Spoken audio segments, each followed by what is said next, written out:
রাশিয়ার স্বাস্থ্যমন্ত্রী Mikhail Murashko এক ভিয়েতনামগামী ফ্লাইটে অসুস্থ এক যাত্রীকে জরুরি চিকিৎসা সহায়তা দিয়ে আলোচনায় এসেছেন। ঘটনাটি ঘটে মস্কো থেকে হায়ানগামী একটি ফ্লাইটে, যাত্রা প্রায় ৩ ঘন্টা পর।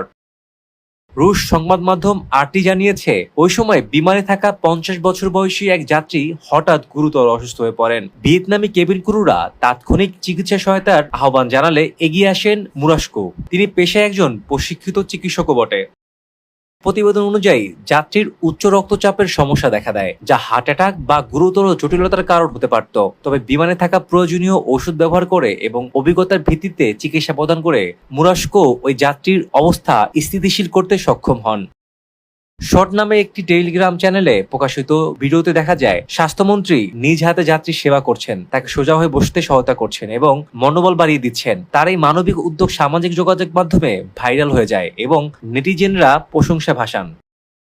অবশেষে মুরাশকো তাৎক্ষণিক সহায়তার ফলে ওই যাত্রী কোনো বড় ধরনের জটিলতা ছাড়াই নিরাপদে যাত্রা শেষ করেন। বিমানটি পরিকল্পনা অনুযায়ী হায়ান আন্তর্জাতিক বিমানবন্দরে অবতরণ করে।